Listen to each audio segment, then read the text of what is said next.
The lights of Hollywood's golden age burned with a fierce, unforgiving brilliance, elevating a select few to heights of wealth, adoration, and cultural immortality.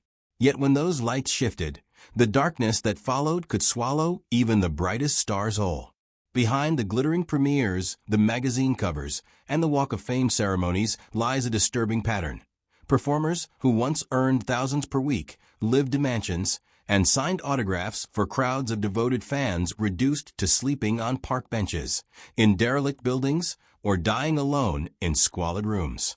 The entertainment industry, for all its glamour, has long practiced a brutal form of planned obsolescence, extracting every ounce of marketable value from its talent during their peak years and offering little concern for what comes afterward. As one veteran social worker who aided numerous former entertainers observed, these individuals do not merely lose careers, they lose entire identities.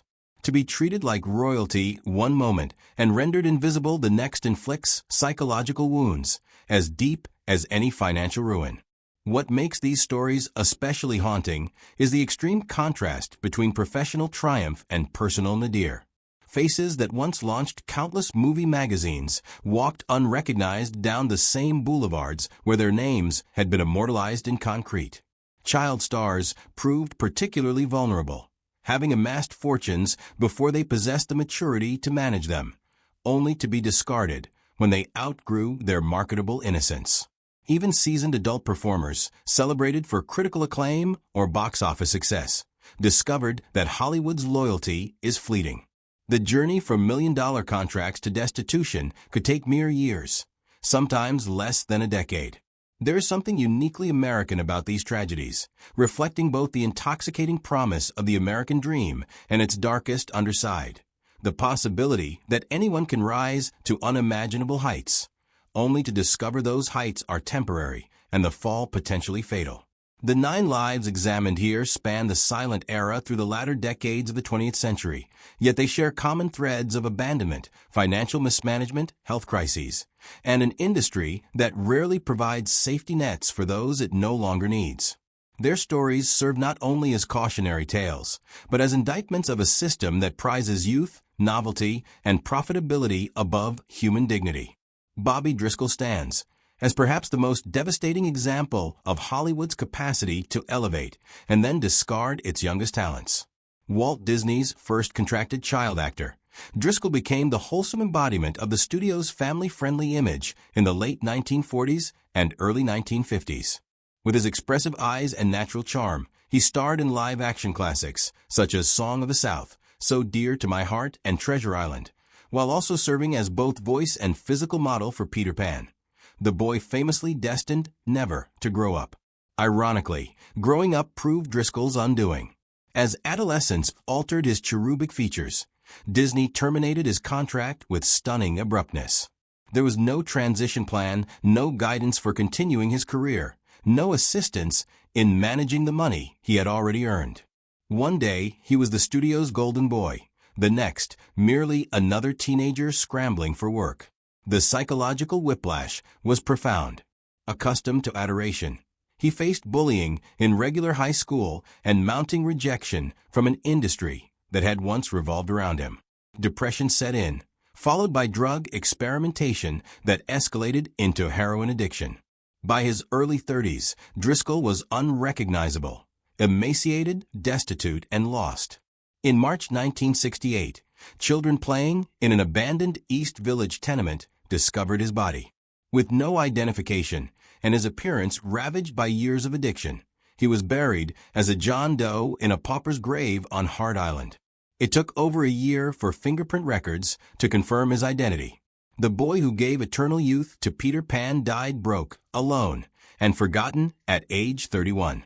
Susan Tyrrell's trajectory reveals how even critical acclaim offers no guarantee of lasting security, especially for character actresses who refuse to conform to conventional beauty standards. In 1972, her raw, fearless performance as a barfly in John Huston's Fat City earned her an Academy Award nomination and praise as one of the most daring actresses of her generation. Yet that recognition marked the beginning of a slow, inexorable decline. Her unconventional appearance, and uncompromising choices limited casting opportunities as the years passed. Roles grew smaller, paychecks smaller still. By the 1990s, financial hardship had become chronic. Then, in 2000, she was diagnosed with essential thrombocythemia, a rare blood disorder that eventually required amputation of both legs.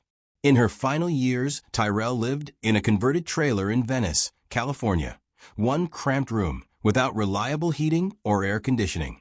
Summers turned the space into an oven. Winters left her shivering beneath blankets. Despite unimaginable hardship, she retained her fierce independence and dark humor, painting surreal artworks from her wheelchair and delivering profanity-laced interviews to the few journalists who still remembered her.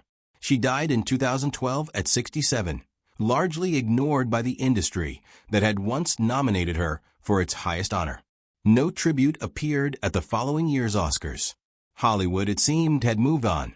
Marie Prevost embodied the vivacious spirit of the 1920s flapper era, starring in dozens of successful silent comedies and earning what would today equal roughly $25,000 per week. Talented and modern, she worked with major directors and lived the glamorous life her fans envied.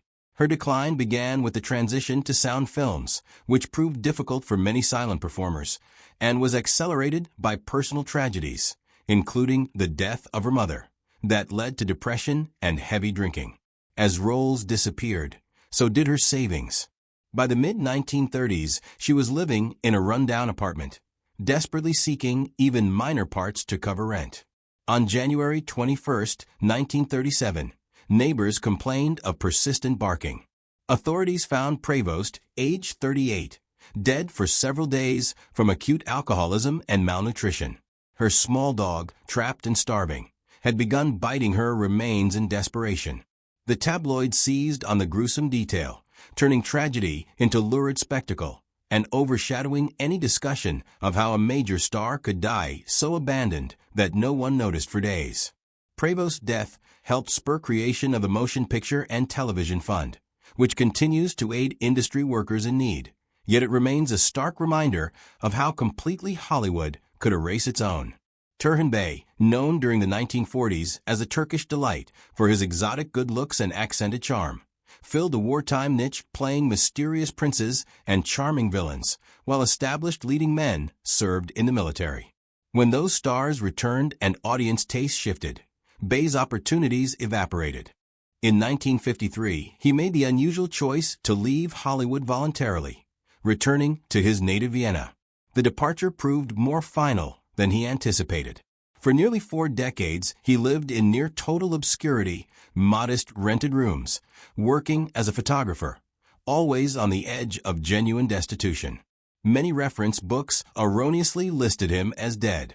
Only in the 1990s did film historians rediscover him, prompting documentaries and a modest late-life resurgence before his death in 2012 at 90. Bey chose quiet disappearance over public struggle, preserving a measure of dignity at the cost of comfort. Tom Neal's life mirrored the bleak fatalism of the film noir classics in which he starred, most memorably 1945's Detour. Handsome, yet faintly desperate, he embodied the genre's doomed everyman.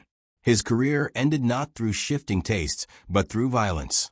In 1951, he brutally assaulted actor Frank Catone over actress Barbara Payton, leaving Tone hospitalized and requiring facial reconstruction. The industry blacklisted Neal. His downward spiral continued in 1965 when he was convicted of involuntary manslaughter in the shooting death of his third wife, serving 6 years in prison.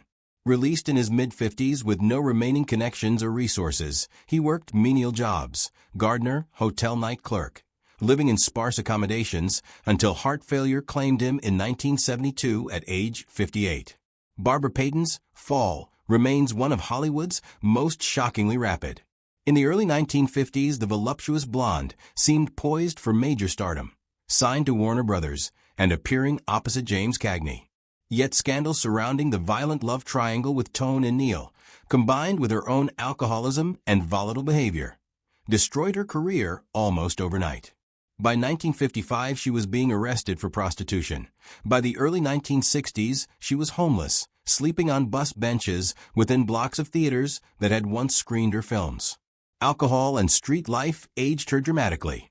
She died in 1967 at 39 from heart and liver failure, having spent her final months with parents who could not reverse years of damage. Author John O'Dowd later captured the tragedy in a biography whose title echoed one of her films, Kiss Tomorrow Goodbye. Jackie Coogan became Hollywood's first major child star opposite Charlie Chaplin in 1921's The Kid, earning millions that would today equal roughly $60 million. Under laws of the era, those earnings legally belonged to his parents, who spent nearly all of it on their own lavish lifestyle. Upon turning 21, Coogan discovered almost nothing remained.